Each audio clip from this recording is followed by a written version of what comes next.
चलो ये question number 5 है, देख लो भैया।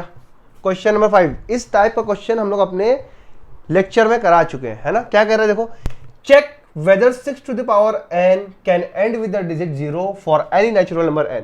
कह रहा चेक करिए कि ये नंबर जो है 6 टू द पावर n क्या कभी इस नंबर को लास्ट, मतलब इस नंबर को जब हम लोग सॉल्व करेंगे तो क्या कभी इसके लास्ट में 0 आ सकता है।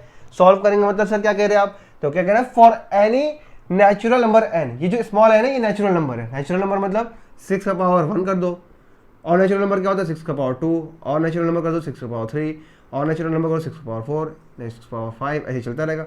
तो मैं चेक करना क्या कोई भी ऐसा है जिसके लास्ट में 0 आएगा क्या, जिसके एंड में 0 आएगा क्या। और देखते हैं 6 का पावर 1 मतलब 6, 6 का पावर 2 मतलब 6 इंटू 6 मतलब 36, 6 का पावर 3 मतलब 6 इंटू 6 इंटू 6 मतलब 6 6 36, और फिर 6 से मल्टीप्लाई है ना, मल्टीप्लाई करो 6 6 36, 3 कैरी, 6 3 18 और 3 21।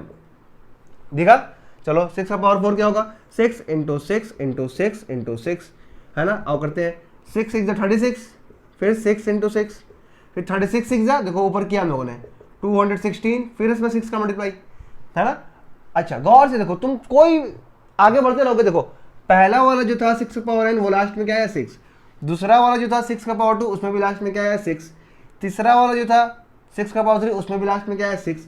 क्यों लास्ट में 6 आ रहा है, क्योंकि हमेशा देखो 6 6 जा मल्टीप्लाई होगा, कोई भी नंबर आएगा 6 6 जा, और 6 6 जा 36 होता है, तो लास्ट में हमेशा 6 आएगा। देखो यहाँ पे खुद ही देख लो, फिर 6 6 जा मल्टीप्लाई करना है, 6 6 जा फिर आएगा 36, 3 कैरी, 6 1 6 और 3 9, फिर 6 2 12।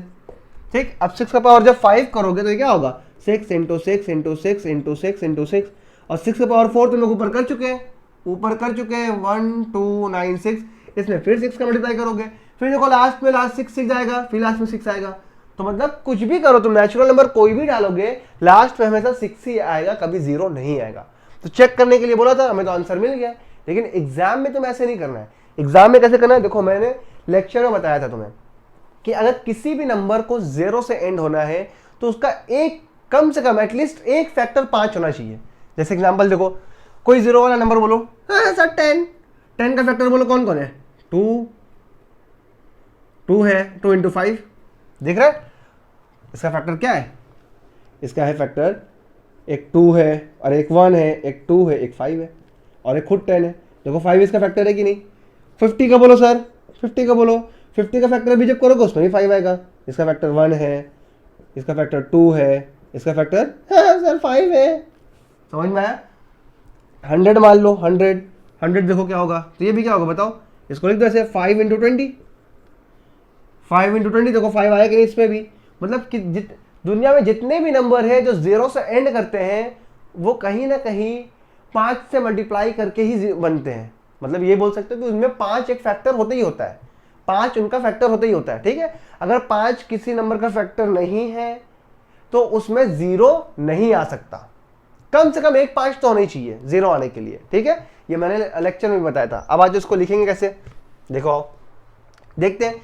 6 टू द पावर n का प्राइम फैक्टर कर दो, देखो 5 आ रहा है उस प्राइम फैक्टर में कि नहीं, आएगा तो 0 आ सकता है, नहीं आएगा तो नहीं आएगा। और चेक करते हैं, प्राइम फैक्टर करो 6 का पावर n का। हाँ सर 6 का पावर n का प्राइम फैक्टर कैसे होगा, अरे यार प्राइम फैक्टर कर दो ना, ये नोट हो गया था ना, ये तो मैं तुम्हें समझाने के लिए किया था बस, ये तो बस मैंने तुम्हें समझाने के लिए किया था रे बचवा।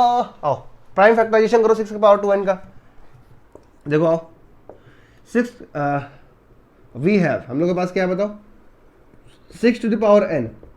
अच्छा 6 का प्राइम फैक्टर क्या होता है 2 इंटू 3, प्राइम फैक्टराइजेशन। अच्छा इसके पावर n, तो 6 की जगह मैं ये लिख सकता हूँ 2 इंटू 3, 2 3 या 6 पावर n। ठीक, अच्छा पावर दोनों के पास भेज दो, 2 का पावर n इंटू 3 का पावर n। अच्छा अब n की कोई भी वैल्यू रखो, अगर तुम 1 रखोगे तो क्या हो जाएगा बताओ, ये हो जाएगा 2 का पावर 1 3 का पावर 1। अगर n की वैल्यू 2 रखोगे तो क्या हो जाएगा 2 का पावर 2 3 का पावर 2। n की वैल्यू 3 रखोगे तो क्या हो जाएगा 2 का पावर 3 3 का पावर 3। n की तुम कोई भी वैल्यू रखोगे तो बस 2 और 3 आएगा, कभी 5 आएगा ही नहीं। 5 कभी आएगा नहीं, एक भी 5 नहीं आएगा। और अगर एक भी 5 नहीं आएगा तो बताओ 0 से कभी ये नंबर ये डिजिट कभी 0 से एंड हो सकता है नहीं, बस इसे को लिख देंगे, है ना। और इसे को लिख देंगे here we can see that 6 का पावर n has only कौन कौन फैक्टर इसका, बस 2 फैक्टर है और 3 फैक्टर है, has only 2 and 3 as its factor, सिर्फ 2 और 3 फैक्टर है बट नॉट 5, 5 इसका फैक्टर नहीं है, ठीक। सिंस फिर लिखोगे since 5 is not a factor of 6 to the power n, 6 to the power n का फैक्टर 5 नहीं है, देयरफॉर इसीलिए 6 to the power n can never end with digit, sir बस हो गया 0, बस इसी को जो हमने बोला है, जो हमने तुम्हें सिखाया है, बस उसी को मैंने कर दिया है, ठीक। समझ में आया। किसी भी नंबर को अगर 0 से एंड होना है तो उसमें कम से कम एक 5 उसका फैक्टर तो होना चाहिए। देखो मैंने प्राइम फैक्टराइजेशन किया, 5 कहीं आया, तुम कोई भी वैल्यू रखोगे बस 2 और 3 ही आएगा, 5 कभी नहीं आएगा, 5 नहीं आएगा तो वो नंबर कभी 0 से एंड नहीं हो सकता, बस उसी को मैंने अंग्रेजी में छाप दिया। हाँ सर समझ में आ गया, फटाफट नोट कर लो, नोट हो गया।